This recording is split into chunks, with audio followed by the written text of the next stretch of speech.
Hello all, this is Abhijit Singh. Welcome you all. Students, today I'll explain you the second chapter of English Reader, My Earthquake Experience in Tokyo.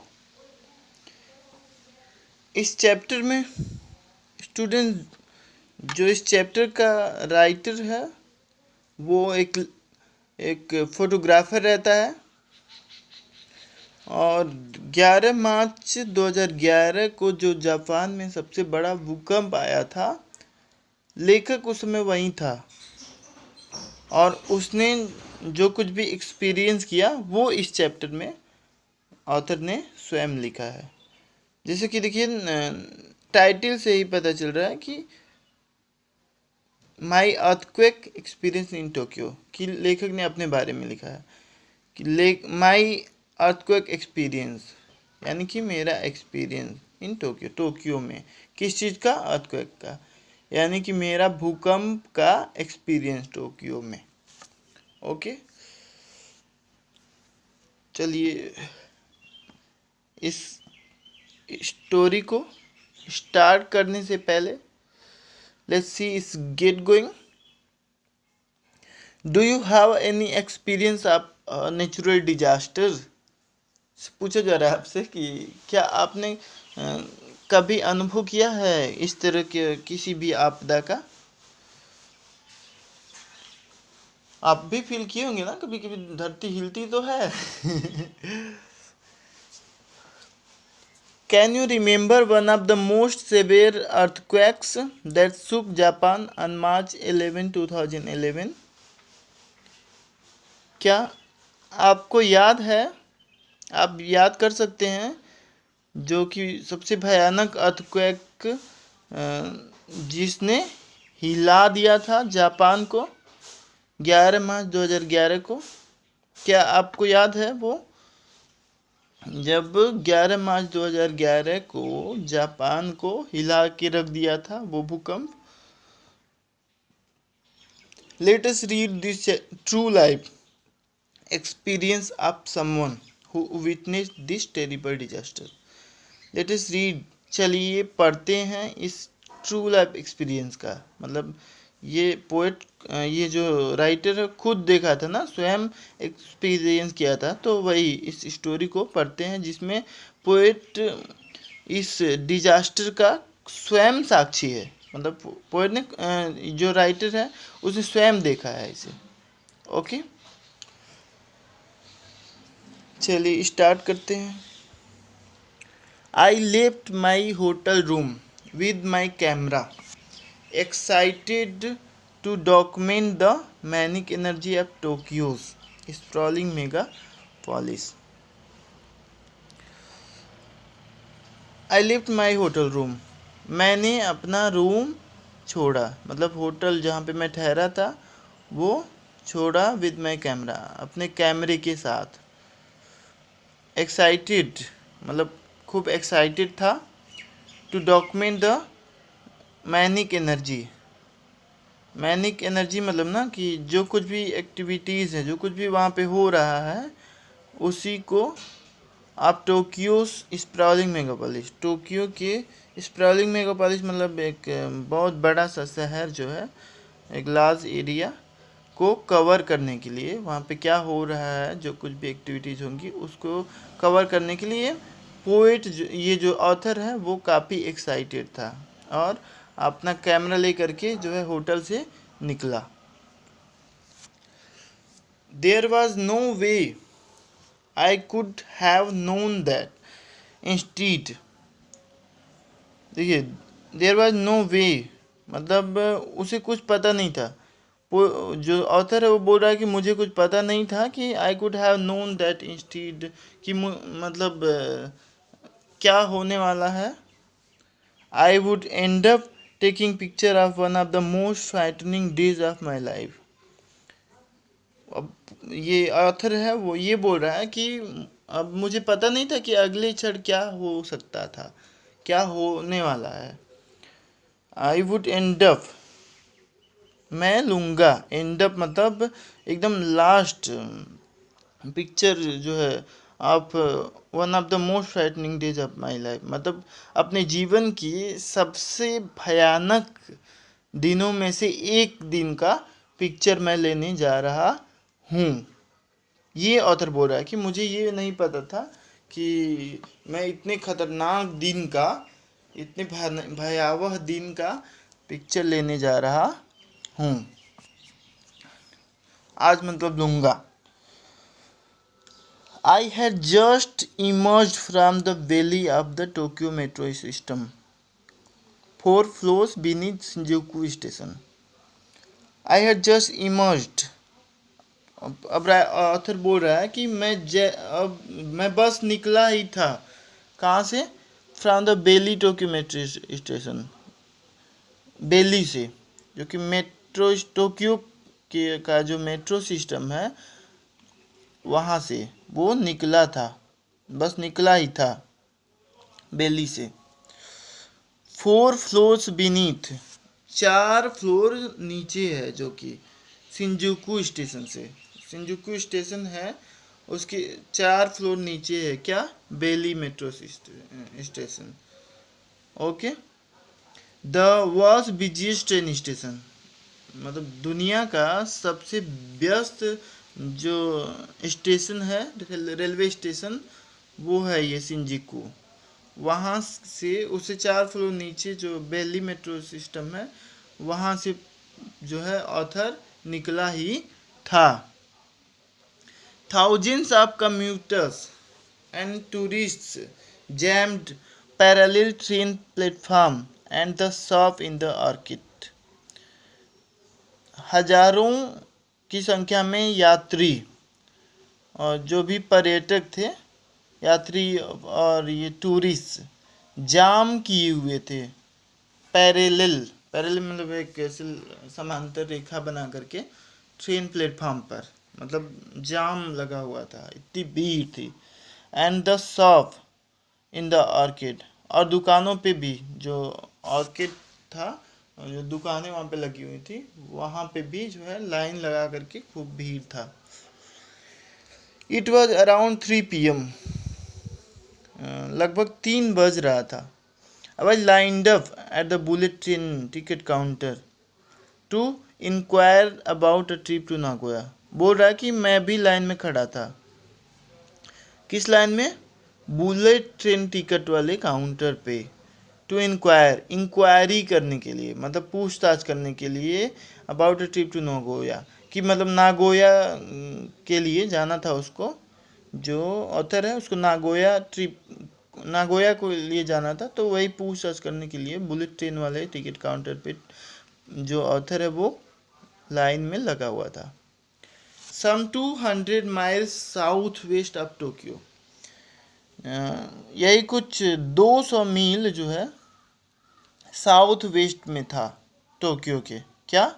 Nagoya. To shoot some photos there the next day, उसको shoot करना था, कुछ photos लेने थे वहाँ के अगले ही दिन। किसको?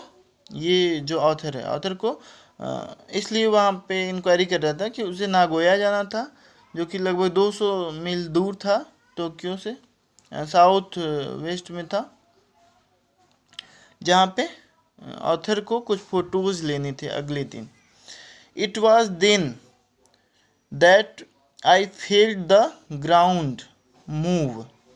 इट वॉज देन, यह तब था जबकि I feel the ground move under me slightly. बोल रहा है ना कि ये उस समय जब मैंने महसूस किया कि जो ज़मीन है वो हिल रही है। इट वॉज ऑलमोस्ट इम्परसेप्टिबल का मतलब कि थोड़ा सा, जैसे क्षणिक। इट वॉज, ये लगभग क्षणिक था, मतलब ना कि वो ये सब लाइन में लगे थे सब, लेकिन उन्हें फील हो रहा था कि ज़मीन जो है हल्का सा जो है हिल रहा है, जो कि क्षणिक था, मतलब थोड़े समय के लिए। Like a Subway rumbling through a tunnel far beneath my feet, और वो मतलब ऐसे लग रहा था जैसे Subway rumbling through tunnel far beneath my feet, ऐसे जैसे ट्रेन नहीं चलती है, जब वो गुफा उफा में जाती है तो आवाज़ आती है कुछ हिलने डुलने की, तो उस तरह से उसके पाँव के नीचे हो रहा था, जैसे कि ट्रेन गुफा के रास्ते से जाती है ना, तो वैसे ही। आई इग्नोर इट, ऑथर बोल रहा है ना कि मैंने इसे इग्नोर कर दिया। As did everyone around me, जैसा कि सब लोगों ने, जो मेरे आसपास जो भी थे, सब लोगों को भी फील हुआ होगा ना, तो वो लोग भी नहीं ध्यान दिए, मैंने भी इग्नोर कर दिया। Then seconds later a violent shuddering, दिन मतलब तभी, सेकेंड लेटर मतलब कुछ सेकेंड बाद, वायलेंट सटिंग, वायलेंट मतलब एक भयानक जो है हिलने लगा और भयानक तरीके से हो गया। Things started crashing to the ground, things मतलब जो चीज़ें थी ज़मीन पे, वो एक दूसरे से टकराने लगी। And signs hanging from the ceiling began स्विंगली वायलेंटली, और जो कुछ भी सीलिंग में लगा हुआ था ट्रेन के या फिर वो प्लेटफॉर्म पे, वो एक दूसरे वो लगी झूला झूलने, एक दूसरे से मतलब टकराने लगी, हिलने डुलने लगी।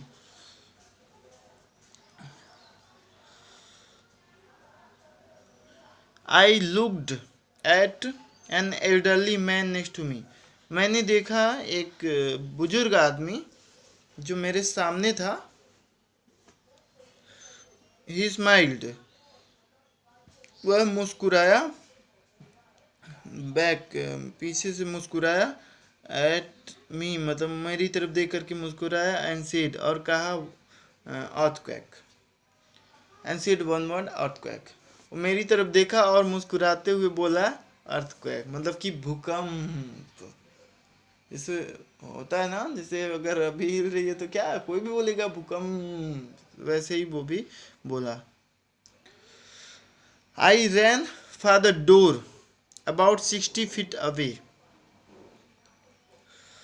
मैं दौड़ा दरवाजे की तरफ जो कि 60 फीट दूर था। The ground was shaking so violently that it was difficult to run in a straight line, ground मतलब जो जमीन थी वो हिल रही थी बहुत तेजी से। दैट इट वाज डिफिकल्ट, इसलिए ये बहुत कठिन था सीधे चलना, स्ट्रेट लाइन में सीधे जो है दौड़ना बहुत कठिन था। Like trying to sprint across the deck of a ship being tossed by swells, ऐसे मतलब जैसे ऐसे ग्राउंड हिल रहा था जैसे कि जहाज होती है ना, जहाज पानी में लहरों के बीच जैसे हिलता है ना, हिलता डुलता है, ऐसे ही हिल रहा था जो ज़मीन था। इसलिए इसीलिए सीधी लाइन में चलना बहुत कठिन पड़ रहा था, सीधे दौड़ना। माई हार्ट वॉज पाउंडिंग, अब मेरी जो धड़कन है वो धड़क रही थी, बहुत तेज हार्ट बीट हो रहा था। When I reach the street, तब तक मैं जो है सड़क पे पहुंच गया। And darted for a large park surrounded by skyscrapers, और एक जो है पार्क है, बहुत बड़ा सा पार्क जो कि स्काई स्क्रैपर से घिरा हुआ है। स्काई स्क्रैपर मतलब बड़ी बड़ी बिल्डिंगों से घिरा हुआ है।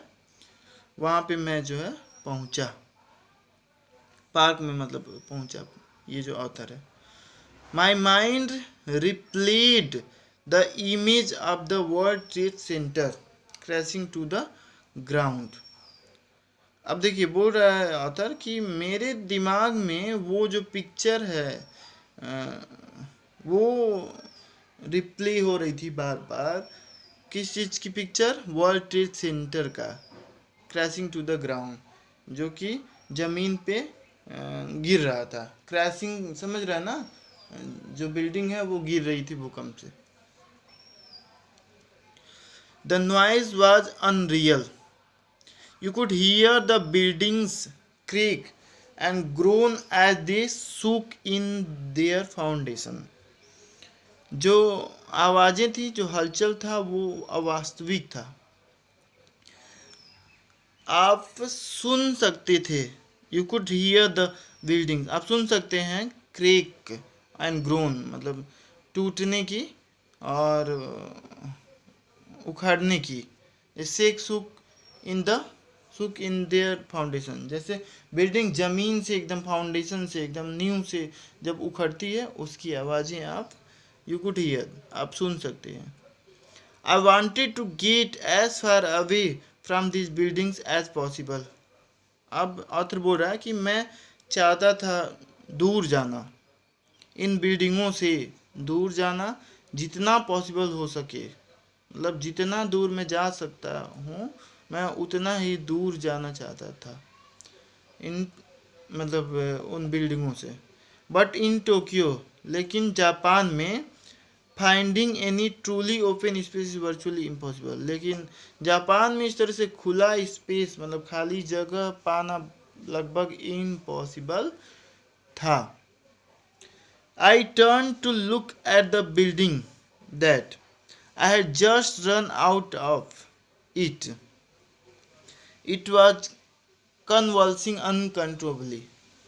अब देखिए, अब ऑथर बोल रहा है कि I turn to look at the building. अब मैं जैसे पीछे मुड़ करके देखा उस बिल्डिंग को, that I had just run out, जहाँ से मैं बस भाग के आया था, जिस बिल्डिंग को छोड़ के आया था उसको देखा।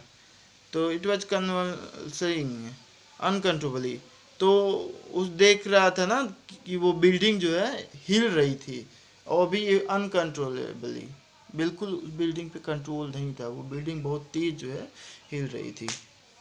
You could still hear the ground rattling as thousands of people evacuated the building. आप यहाँ अभी तक सुन सकते हैं ग्राउंड को रैटलिंग, हिलते हुए,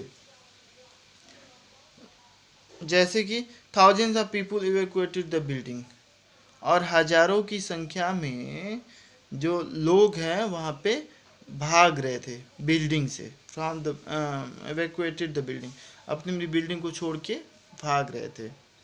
आप मतलब स्वयं देख सकते हैं।